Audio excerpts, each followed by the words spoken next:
สำบายดีพี่น้องรอบแรงก็มางานหมดแล้วเนาะเฮ็ดเวียกร่วมผมหนทางทางใส่รถเกตแต่ก็ทางคนพร้อมรถอันบ่าวใจหรือรถพอใหญ่พามนั่นแหละรถเช้าซุยเนาะพี่น้องเป็นมาไทยหา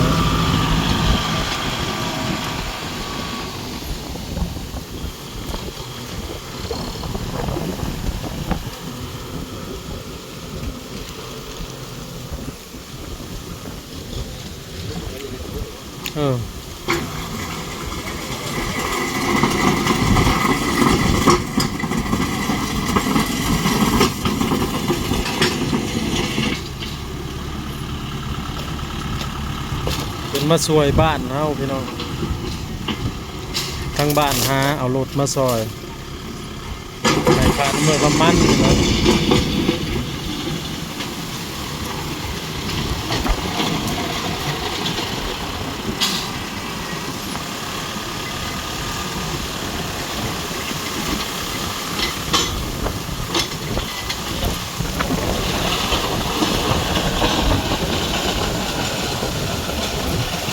เช้านี่ได้57 คน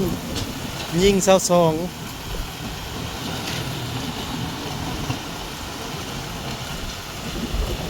ตอนแรกนี่ประมาณ40พี่น้อง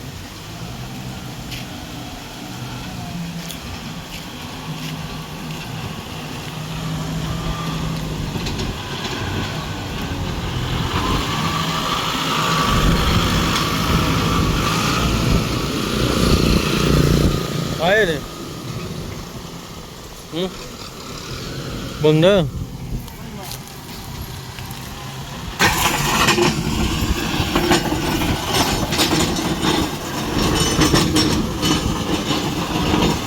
ใครอยู่บ้านเฮายังมีรถอะไรพี่น้อง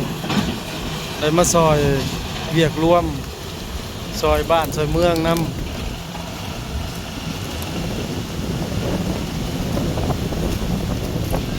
มันใช่แต่ดินลังเนาะดินหนาเพราะได้ค้ำซื้อเนาะ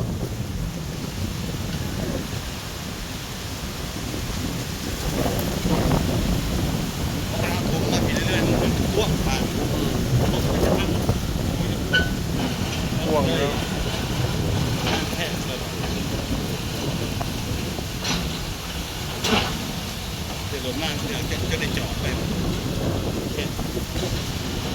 พอคณะเอาลงได้มันก็ลงมาได้แล้ว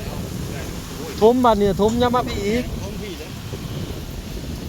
ทางนั้นมันเมิดเลยมีหัวไปก็ได้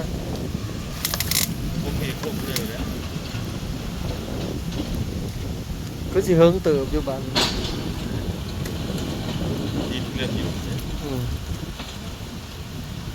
ผู้คุดผู้ส่วนผู้ใส่ล่อเข็น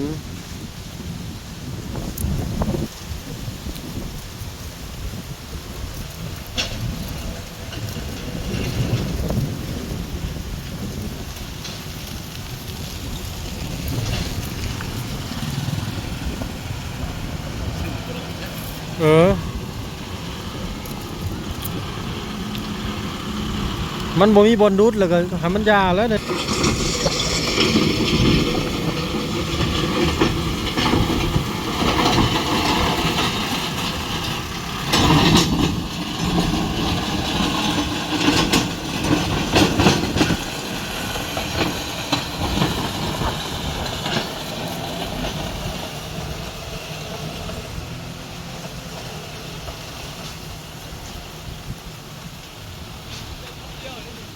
ฮะสิหาเอาในใส่มาใส่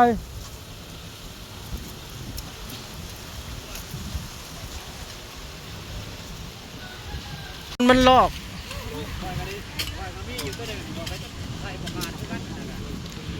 มันสีลอกเสือหนังซอยกันพี่น้องรอบแรง40 กว่าคนเนาะอยู่ครัวกับมีเด้อพี่น้องอยู่ครัวน่ะทีมงานพ่อใหญ่บ้านอันนี้ทีมงานห้องพ่อใหญ่บ้านเนาะ มีสองทีมงานเลยพี่น้องทีมงานจอดเล็กอยู่หัวครัวอยู่ครัวเนาะครัวเฮาก็มันเพิ่งเด้เพราะว่าตัวมันเป็นแผ่นเล็กนะมันเพิ่งขึ้นย่านรถจักรรถหยังมาเลยย่านมันต่ำย่านรถจักรต่ำมันแสลกอาหารในสิยากอีกคือเมื่อคืนเห็นบอกพี่น้องเอาลงไปนะเอากลับไปซอยในเบื้องต้นก็คือเอาเหล้าลูกแล้วก็เสร็จเลือดสิยังว่าแล้วก็เอาเหล้าเอารถออกจากผู้เจ็บหันแล้วเขาก็โทรหาญาติเขาเจ้าเนาะโทรหาญาติเขาเจ้ามาหับโตคันเวนบ่มีเขาบ่มีญาติเขาก็สิได้ส่งห้องหมอและห้องบาลนั่นแหละพี่น้องเมื่อคืนนี่แต่ว่าเขาก็ตกใจแห้งอีหลีเมื่อคืนตกไปซอยเด็กน้อยเขาเจ้ามาบอกซอยกันข่าวว่าบ่มีคนเห็นเนาะจักสิเป็นอะไรถือว่าใครเนี่ยแล้วบาดนี้พี่น้องทางเฮากับมันกับบ่มีคงมีบ่อนโน่นบ่อนต่ำเพราะว่าเฮากับขุดดินมาใส่น้ำแล้วก็เอาโลดเกตน้ำเลย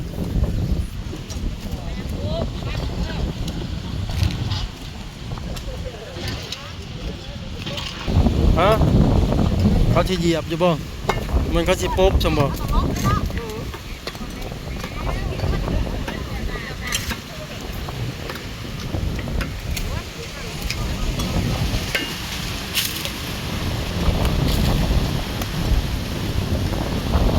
หน้าป้อมยามมันมีคุ้มบักใหญ่นะพี่น้องมีลุมก็เลยให้รถมาดูดใส่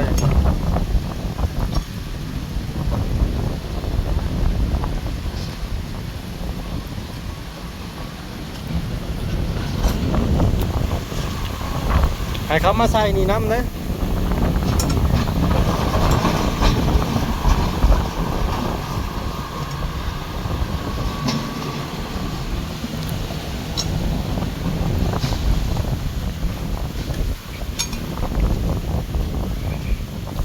ด้านความสามัคคีก็ถือว่าเป็นหนึ่งเนาะ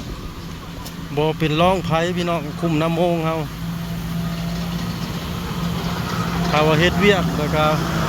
พึบเพื่อนละคนสองคนบ่ได้ขาดด้านความสามัคคีเนาะฝากกำลังใจเด้อพี่น้องฝากกดไลค์กดแชร์กดติดตามเด้อช่องพอดีแท็กเนาะเพื่อเป็นกำลังใจให้สู่เวียกสู่งานพี่น้องทางด้านความสามัคคีเฮ็ดเวียกร่วม